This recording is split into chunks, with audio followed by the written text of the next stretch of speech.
Bonjour et bienvenue dans cette nouvelle vidéo ConfiUI et Flux, et aujourd'hui nous allons faire un use case, donc un cas concret, et je vais vous présenter mon workflow créatif pour arriver à cette image, et ça sera un bon exemple pour synthétiser toutes les notions globalement qu'on a vues sur les dernières vidéos de la chaîne. Alors c'est parti. Alors, premièrement, l'idée c'était, j'avais une idée en tête, très très vague, donc je vais utiliser Olama Text Describer, donc on a fait une vidéo là-dessus, et qui va me permettre de m'améliorer mon pitch initial. Donc je lui demande de me décrire un avant-poste sur une planète alien bizarre. Donc il me donne cette description-là, elle me va, et donc du coup, je décide de la copier-coller dans un workflow.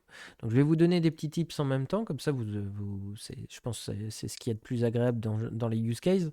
Donc déjà, globalement, je vais prendre mon petit workflow de base, et cette fois-ci, il sera en FluxDev normal. Alors déjà de base, si vous vous souvenez pas, quand vous avez un workflow qui vous plaît bien, vous sélectionnez, vous faites clic droit, vous faites Save Select as Template, et comme ça, quand vous démarrez, vous faites Node Template, et là, votre sélection ne vous l'avez. Et donc du coup, vous pouvez vous cliquer et hop, ça vous fait popper vos workflows directement. Donc, ça, premier petit tips. Deuxième tips, donc du coup, si vous avez des cartes graphiques 16 Go et plus, maintenant qu'on a le FPI 8 en fast, ça vaut peut-être le coup de rester en FluxDev Vanilla en FPI 8 fast pour vos petits workflows comme ça. Pourquoi? Parce que grosso modo, ça va un petit peu plus vite. Pas non plus énorme, mais quand même, ça va un petit peu plus vite que le GGUF. Mais c'est vrai que moi, sur ma carte graphique, j'ai quand même 20% de plus de VRAM consommé par le FluxDev normal que le GGUF.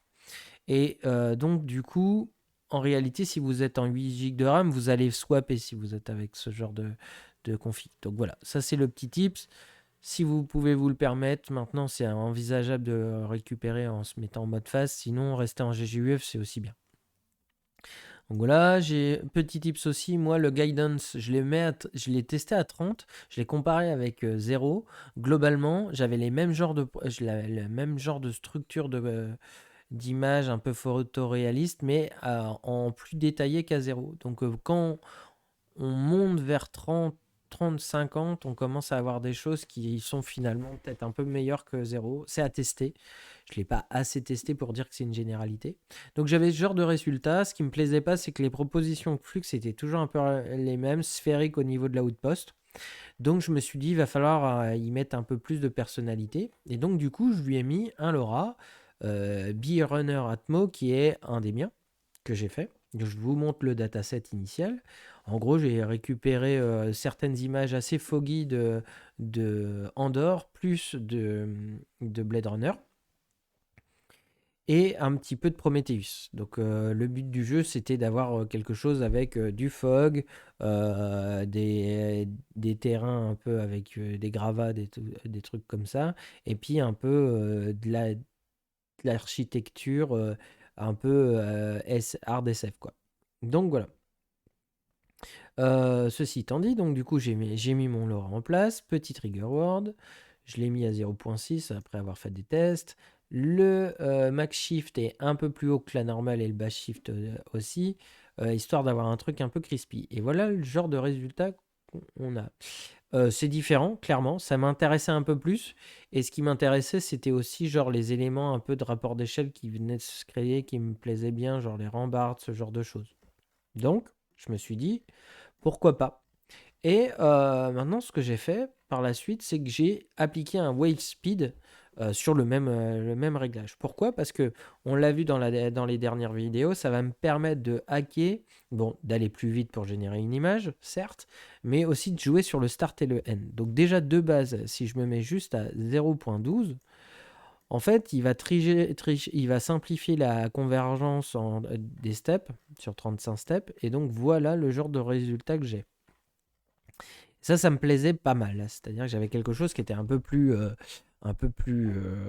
convaincant que si je laissais trop converger les silhouettes initiales du process de création des steps comme je l'ai montré dans la vidéo précédente.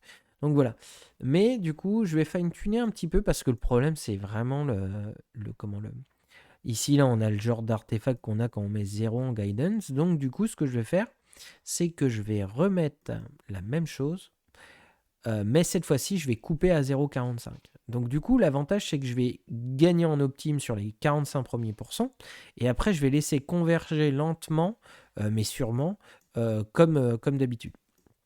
Donc l'avantage, c'est que je vais gagner sur les 45 premiers pourcents, la silhouette initiale, garder un peu la structure suggérée, et après, par contre, on va être beaucoup plus précis sur les détails. Alors beaucoup plus, on reste quand même dans une résolution faible, mais comme on peut le constater, par exemple l'escalier qui était complètement en vrac ici, euh, et sur l'arrière, comme ça, on va avoir quelque chose déjà de plus structuré, même sur le texte, on va avoir voilà, un escalier sur un outpost, ça me paraît un peu évident, sans escalier ça fait un peu plutôt vaisseau craché, donc ça me paraissait convaincant comme suggestion.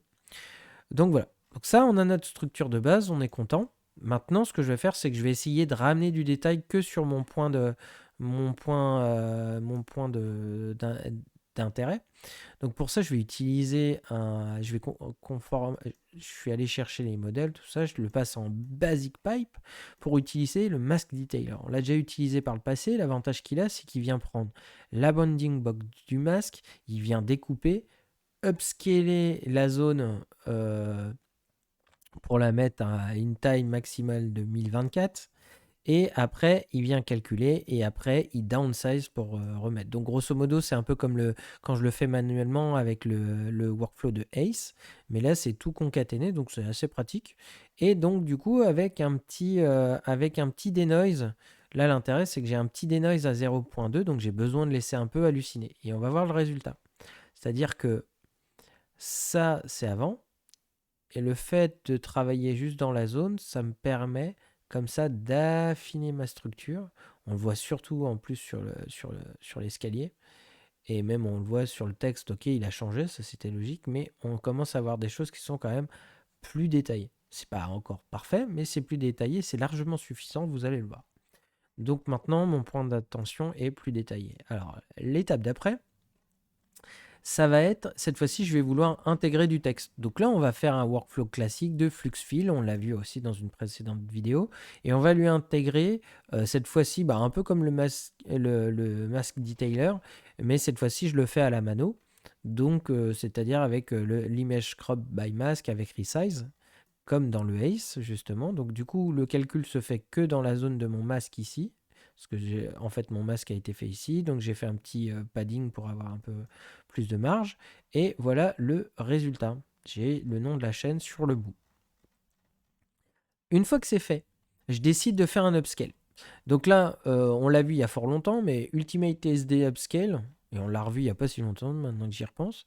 Là, je me mets en GGUF pour préserver un peu de la VRAM, tout ça. Je mets un petit tickage parce qu'en fait, l'idée, c'est vraiment d'affiner, mais on peut prendre des raccourcis sur la convergence, c'est pas trop le sujet, et on gagnera du temps.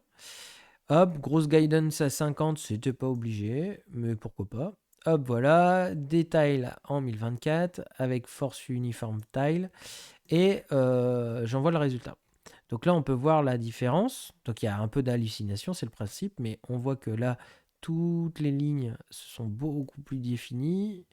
Là, j'ai une petite hallucination sur le A, mais ça m'allait très bien. Si ça me plaît pas, on va le voir. J'aurais très bien pu faire du inpainting a posteriori de l'upscale et pas avant. Donc voilà le résultat. À noter un petit truc que je voulais montrer aussi, c'est que le problème de base du upscale, c'est qu'on peut avoir des chiffres de couleurs. Je ne sais pas ce que ça va donner dans YouTube, mais là en fait, je vais avoir une note légèrement plus verdâtre, ce qui me plaisait bien. Et là en fait, ça c'est le résultat de base en fait, il est bleu. Donc j'ai fait une comparaison avant, donc en sortie ici, c'est-à-dire qu'après l'upscale, il y a un truc un peu plus bleu-violet, alors que moi je voulais plus un bleu cyan. Et donc du coup, je fais un image color transfer qui va, on l'avait déjà vu il y a très longtemps, qui va venir upscaler, mais de façon destructive, la source avant l'upscale et transférer les couleurs sur en sortie d'upscale. Donc je fais un transfert et comme ça je suis sûr d'avoir exactement la même palette de couleurs. Donc moi ça m'arrange. Pour finir un petit peu, avant-dernier sujet, c'est du coup on va faire un ACE, un workflow de d'InPainting Advance, donc avec du ACE et du FluxFill. Et donc du coup, l'idée là, attention, c'est de décocher le resize par rapport à mon workflow que j'avais fourni la dernière fois dans mon drive. Et on va prendre un logo YouTube et on va aller le passer derrière. Hop, je fais ça. Il va le calculer. Donc la zone qui va être calculée, c'est ça. Donc j'ai un maximum de pixels disponibles pour pouvoir avoir le maximum de détails. Et après, ça va downsizer. Donc le résultat, à la fin, il est comme ça. Et j'ai un petit logo très discret YouTube juste derrière. Très bien. À noter, petit tips pour ce workflow-là, c'est que je me suis mis en guidance à 0. Pourquoi? Parce que il me permet d'avoir des meilleures intégrations. Je vous donne un contre-exemple où là j'ai mis 50, mais 30 ça aurait été le même genre de problème. Donc là le seed c'est le même seed et il se comporte très mal, mais parfois j'ai bien le même logo, tout bien pareil qu'à 0. Mais ce qui arrive le plus souvent c'est que je vais avoir le logo va tellement être préservé qu'il va garder un rouge très très très très vif et donc à la fin le résultat sera pas très intégré dans l'image. Donc là, c'est pas rentable, autant le faire dans Photoshop comme un bourrin. Donc du coup, avec une petite guidance à 0, on a de meilleurs succès d'intégration des logos dans l'image. Et pour finir, petit truc simple, je prends mon résultat, comme ça ici. Petit resize comme ça où j'augmente la taille. Mais c'est du coup le delta entre la résolution initiale et la nouvelle. Eh bien, il va être rempli par du noir et donc du coup j'ai mon résultat. Voilà, il y avait plein de petits tips, j'espère que ça vous aura intéressé et puis à bientôt pour une nouvelle vidéo.